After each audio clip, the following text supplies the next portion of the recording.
Let's learn 2.0 में आप सभी का हार्दिक स्वागत और अभिनंदन। कृपया हमारे चैनल को लाइक, सब्सक्राइब और शेयर करते रहें। आपके घर में जितने भी मोबाइल हैं उनसे आप सब्सक्राइब करवा सकते हैं, कर सकते हैं। कृपया चैनल को ज़्यादा से ज़्यादा लोगों तक शेयर करें ताकि ज़्यादा से ज़्यादा लोग जो हैं अपनी रीट परीक्षा को मजबूत बना सकें। रीट परीक्षा डेट घोषित हो चुकी है, आपको पता है 26 सितंबर को होने वाली रीट परीक्षा है और हम 26 सितंबर तक लगातार रोज़ाना सुबह 10 बजे और साइकोलॉजी का गोल्डन टेस्ट सीरीज़ आपके लिए लाते रहेंगे। कृपया चैनल को सब्सक्राइब और लाइक करते रहें। चलिए स्टार्ट करते हैं आज का मॉडल पेपर। हिंदी ईवीएस के गोल्डन टेस्ट देखना ना भूलें। रोज़ाना सुबह 10 बजे आपको पीडीएफ प्राप्त करने के लिए हमारा जो टेलीग्राम जो है वो ज्वाइन करना होगा आपको, और टेलीग्राम की लिंक हम इस वीडियो के डिस्क्रिप्शन में दे देंगे। चलिए क्वेश्चन नंबर 1, दूसरे वर्ष के अंत तक शिशु का शब्द भंडार कितना हो जाता है। आपको बताना है कि दूसरे वर्ष तक के अंत तक शिशु का शब्द भंडार कितना हो जाता है। 100 शब्द, 60 शब्द, 50 शब्द या फिर 10 शब्द। बताइए क्या होगा आंसर। जल्दी से कमेंट करिए और पेन कॉपी हाथ में लेकर के प्रत्येक क्वेश्चन का जवाब लिखना है आपको और बाद में कमेंट करके बताना है कि आपके कितने क्वेश्चन सही हो रहे हैं। तो यहाँ पर जो आंसर हो जाएगा आपका वो हो जाएगा 100 शब्द। 100 शब्द हैं जो दूसरे वर्ष के अंत तक शिशु का भंडार हो जाता है। बालकों की बुद्धि के मापन के लिए अशाब्दिक बुद्धि परीक्षण का निर्माण किसने किया था। बताइए। जो बालकों की बुद्धि के मापन के लिए एक शाब्दिक बुद्धि होता है, एक अशाब्दिक बुद्धि होता है, जिसमें से अशाब्दिक बुद्धि परीक्षण आपको पूछ रहा है, तो ये एक निर्माण किसने किया था। बताइए। जेएल ने या एमएस जोशी और त्रिपाठी ने, डीएन श्रीवास्तव ने या फिर चिंतन प्रक्रिया ने। बताइए किसने किया था।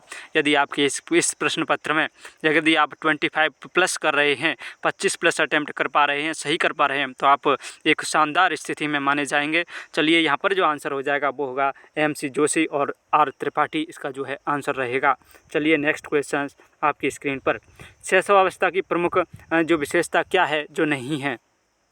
शैशवावस्था की मुख्य विशेषता क्या नहीं है। लेट्स लर्न 2.0 को सब्सक्राइब जरूर करना है। सीखने की प्रक्रिया में तीव्रता, जिज्ञासा की प्रवृत्ति, अनुकरण द्वारा सीखने की प्रवृत्ति या फिर चिंतन की प्रक्रिया।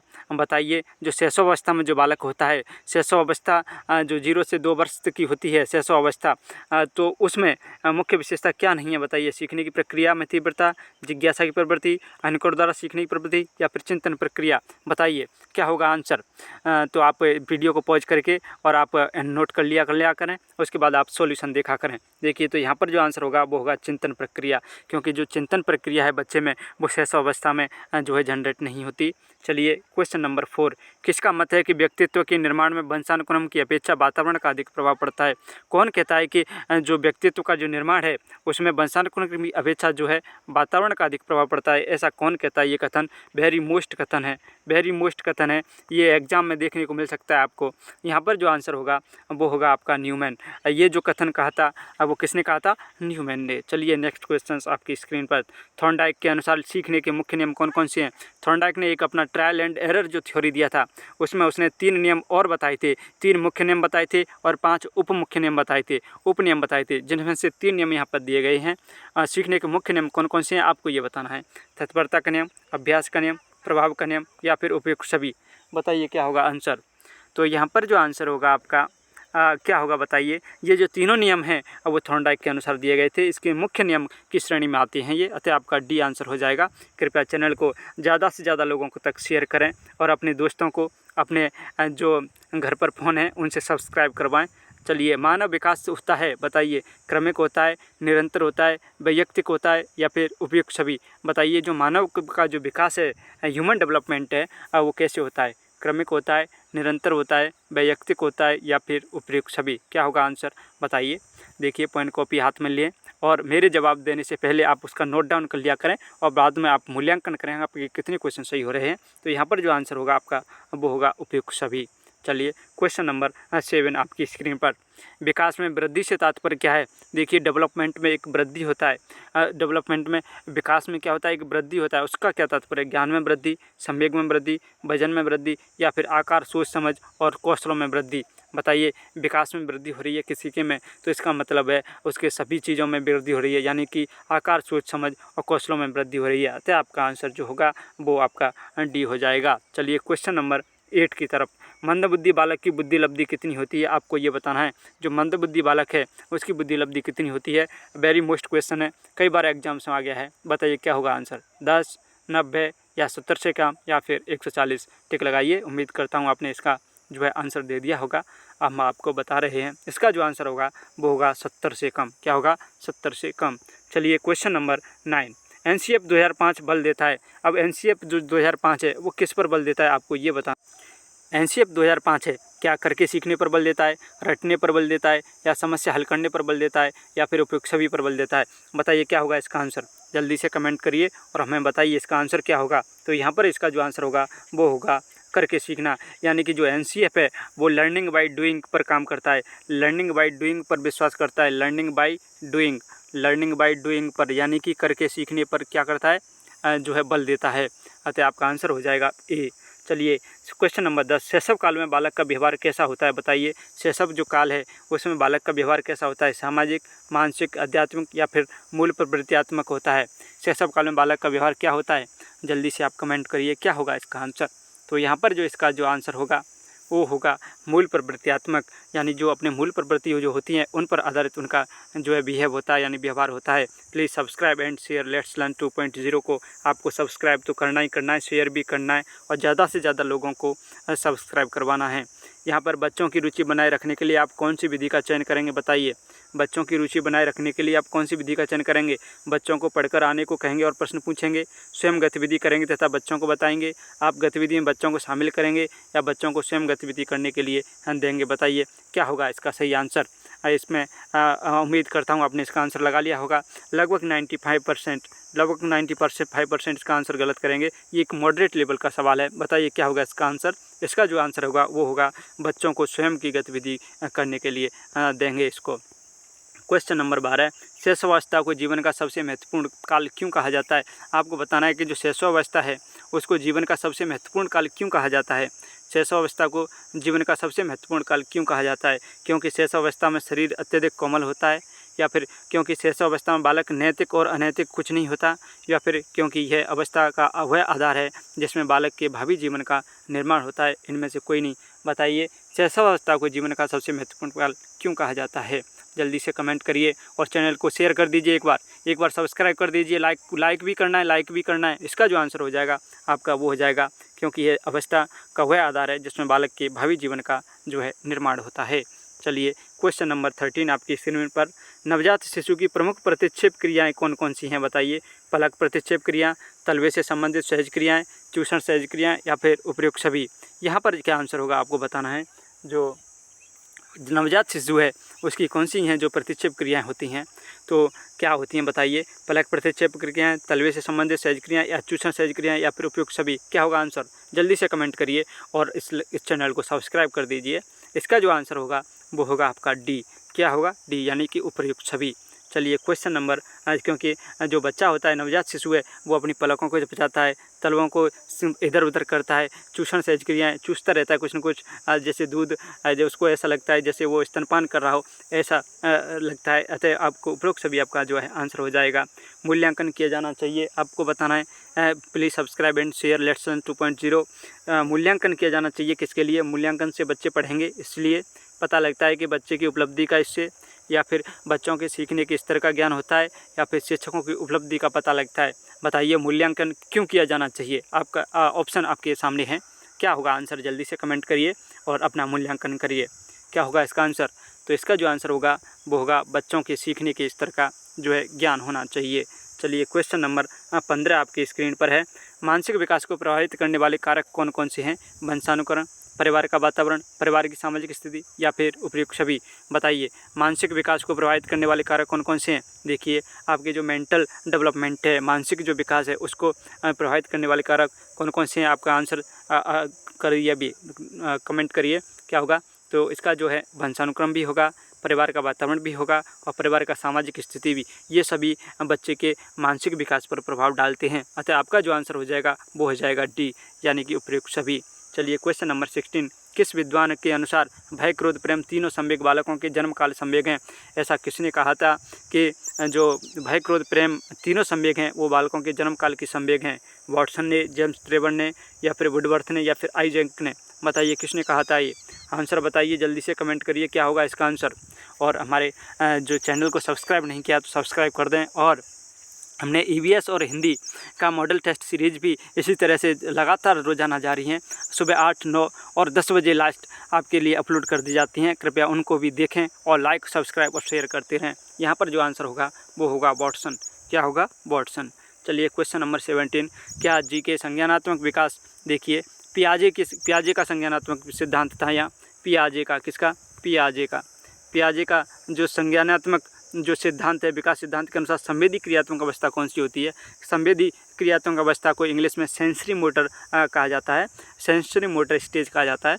आपको बताना है ये कौन सी होती है। जन्म से 2 वर्ष, 2 से 7 वर्ष, 7 से 11 वर्ष या फिर 11 से 16 वर्ष। तो इसका जो आंसर होगा वो होगा आपका जन्म से 2 वर्ष। यदि आपको जीन पियाजे को पढ़ना है तो हमने जीन पियाजे का जो संज्ञानात्मक सिद्धांत है इसके लिए स्पेशल वीडियो बना करके जो डाल रखा है हमने, तो उसको आप देखें और आपका जीन पियाजे से संबंधित कोई भी क्वेश्चन गलत नहीं होगा। चलिए क्वेश्चन नंबर 18 आपकी स्क्रीन पर। आरटी एक्ट 2009 के अनुसार प्राथमिक विद्यालयों में शिक्षकों को प्रति सप्ताह कुल कितने घंटे की योजना बनाकर कार्य करना होता है? बताइए। आरटी एक्ट 2009 के अनुसार जो प्राथमिक विद्यालय हैं, प्राइमरी स्कूल हैं, उनके जो टीचरों को प्रति सप्ताह कितने घंटे की योजना बनाकर कार्य करना होता है? 30 घंटे की, 45 घंटे की, 42 घंटे की या फिर 50 घंटे की? बताइए क्या होगा आंसर। जल्दी से कमेंट करिए आपका क्या आंसर होगा और अपना मूल्यांकन करिए। चैनल को सब्सक्राइब कर दीजिए एक बार और लाइक भी कर दीजिए। लाइक नहीं करते हो आप, लाइक भी करिए। तो इसका जो आंसर होगा वो होगा 45 घंटे। देखिए प्राइमरी स्तर पर 45 और अपर प्राइमरी और जो माध्यमिक स्तर पर है उसका जो है टाइम 48 घंटे होता है। चलिए क्वेश्चन नंबर 19 आपकी स्क्रीन पर है। बुद्धि की प्रवृत्ति कैसी है? आपको बताना है बुद्धि की जो है वो प्रवृत्ति कैसी है। बुद्धि एक सर्वशक्तिशाली मानसिक क्रिया है, बुद्धि अनेक शक्तियों का समुदाय है, बुद्धि नई परिस्थितियों में समायोजन की योग्यता है या फिर उपयुक्त सभी? बताइए बुद्धि क्या है? बुद्धि इंटेलिजेंस जिसको कहते हैं वो क्या एक सर्वशक्तिशाली मानसिक क्रिया है, बुद्धि अनेक शक्तियों का समुदाय है, बुद्धि नई परिस्थितियों का समायोजन है? बताइए क्या होगा आंसर। जल्दी से कमेंट करिए और आंसर बताइए। इसका जो आंसर होगा वो सभी हो जाएगा, क्योंकि जो सभी हैं वो बुद्धि की प्रवृत्ति हैं, अतः आप आंसर हो जाएगा डी। चलिए क्वेश्चन नंबर 20, बाल्यावस्था की सृजनात्मक क्रिया क्या है? बताइए। चित्रांकन करना, वस्तु निर्माण करना, अभिनय करना या फिर उपयुक्त सभी?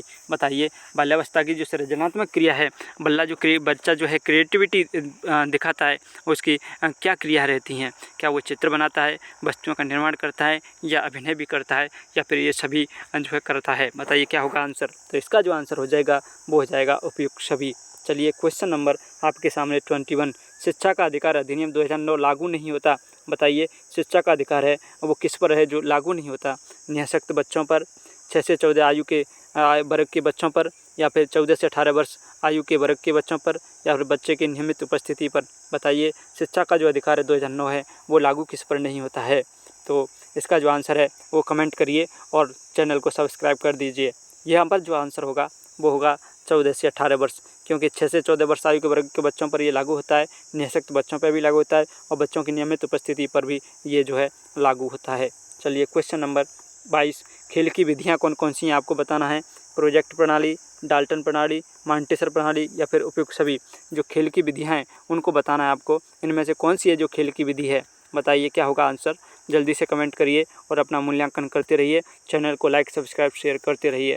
तो इसका जो आंसर होगा वो होगा उपयुक्त सभी। क्या होगा? उपयुक्त सभी।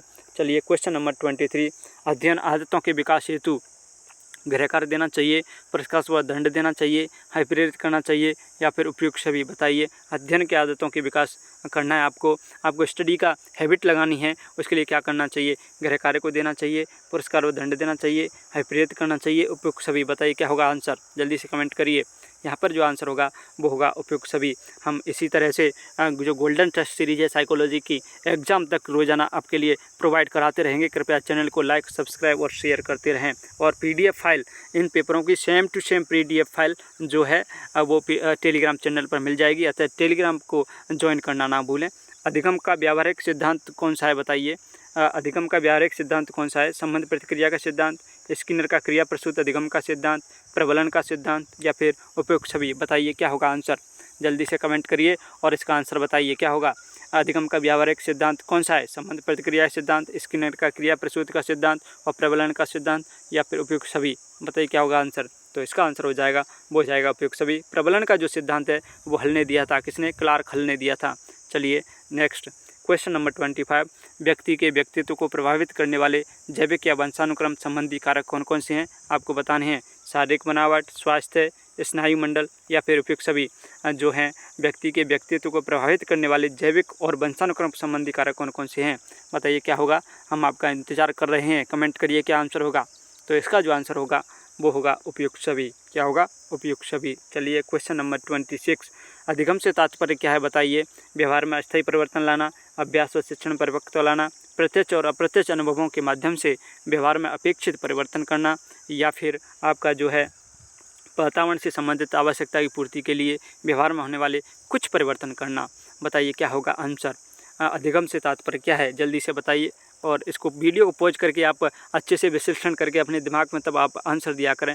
तो यहाँ पर जो आंसर होगा वो होगा प्रत्यक्ष और अप्रत्यक्ष अनुभवों के माध्यम से व्यवहार में अपेक्षित करना ही अधिगम होता है। क्या होता है? अधिगम होता है। चलिए क्वेश्चन नंबर 27, बालक के मानसिक रूप से अस्वस्थ होने के कारण क्या क्या हैं बताइए। विद्यालय का वातावरण, सामाजिक वातावरण, पारिवारिक वातावरण या फिर उपयुक्त सभी। बताइए बालक के मानसिक रूप से अस्वस्थ होने का कारण क्या क्या है बताओ। विद्यालय का वातावरण है, सामाजिक वातावरण है, पारिवारिक वातावरण है या फिर उपयुक्त सभी है। तो यहाँ पर जो आंसर हो जाएगा वो जाएगा आपका डी, यानी उपयुक्त सभी। क्वेश्चन नंबर 28 आपकी स्क्रीन पर है। इनमें से कौन पाठ्यचर्या 2005 का मार्गदर्शी सिद्धांत नहीं है? आपको बताना है। एनसीएफ 2005 है, उसका मार्गदर्शी सिद्धांत कौन सा जो नहीं है? ज्ञान को स्कूल के बाहरी जीवन से जोड़ना, पढ़ाई को रटन प्रणाली से मुक्त करना, ये रटंत प्रणाली है, रटंत प्रणाली से मुक्त करना, अंग्रेजी भाषा में शिक्षा देना या बच्चों को चहुमुखी विकास के अवसर उपलब्ध कराना। बताइए इसका आंसर क्या होगा। जल्दी से कमेंट करिए क्या होगा आंसर, और चैनल को सब्सक्राइब, लाइक और शेयर, जितने भी मोबाइल आपके घर में हैं उन सब से आप सब्सक्राइब कर सकते हैं। तो यहाँ पर जो आंसर होगा वो होगा अंग्रेजी भाषा में शिक्षा देना। ऐसा एनसीएफ में बिल्कुल कोई सिद्धांत नहीं दिया गया है। चलिए क्वेश्चन नंबर 29 आपकी स्क्रीन पर। प्राथमिक स्तर की ईवीएस पाठ्यपुस्तकों में कविताएं और कहानियां सम्मिलित होने का क्या कारण है बताइए। प्राथमिक स्तर की ईवीएस पाठ्यपुस्तकों में कविताएं और कहानियां सम्मिलित होने का कारण क्या है बताइए। विद्यार्थियों में साहित्यिक रुचि विकसित करना, विषय के अधिगम में आमोद प्रमोद करना, मूल संकल्पना के अधिगम में वृद्धि करना, विषय वस्तु को प्रस्तुत करने की नित्यचर्या और एकरसता में परिवर्तन। बताइए क्या होगा आंसर। कृपया इस चैनल को, इस वीडियो को भी शेयर करें, ज़्यादा से ज़्यादा लोगों तक पहुंचाएं और अपनी तैयारी को मजबूत बनाएं हमारे लेट्स लर्न 2.0 के साथ। बताइए क्या होगा आंसर। प्राथमिक स्तर की ईवीएस पाठ्यपुस्तकों में कविताएं और कहानियां क्यों सम्मिलित होने का कारण क्या होता है बताइए। यहाँ पर जो आंसर होगा वो होगा विद्यार्थियों में साहित्यिक रुचि विकसित करने के लिए जो है कविता कहानियों को सम्मिलित किया जाता है। क्वेश्चन नंबर 30 आपकी स्क्रीन पर है। राष्ट्रीय पाठ्यचर्या की रूपरेखा 2005 दस्तावेज में भाषा के लिए क्या निहित है बताइए। भाषा के लिए राष्ट्रीय पाठ्यचर्या एनसीएफ 2005 है, नेशनल करिकुलम फॉरम एनसीएफ 2005 जो है वो दस्तावेज में राष्ट्रीय पाठ्यचर्या की रूपरेखा में कितनी भाषाएं जो निहित हैं, एक भाषा, दो भाषा, तीन भाषा या फिर बहुभाषा। बताइए क्या होगा आंसर। जल्दी से कमेंट करिए और कमेंट में ये भी बताना है आपके कितने क्वेश्चन सही हो पा रहे हैं। कृपया चैनल को लाइक, सब्सक्राइब, शेयर करते रहें। इसका जो आंसर होगा यहाँ पर वो होगा एक भाषा। क्या होगा? एक भाषा। अतः आज हमने अपना जो ईवीएस का गोल्डन टेस्ट सीरीज़ 17 कर लिया है। आज 17 तारीख है और 17 गोल्डन टेस्ट सीरीज़ कर लिए हैं। कल हम 18वां गोल्डन टेस्ट सीरीज़ लेकर आएंगे। कृपया चैनल को लाइक, सब्सक्राइब और शेयर जरूर करते रहें। धन्यवाद। आपका दिन शुभ रहे।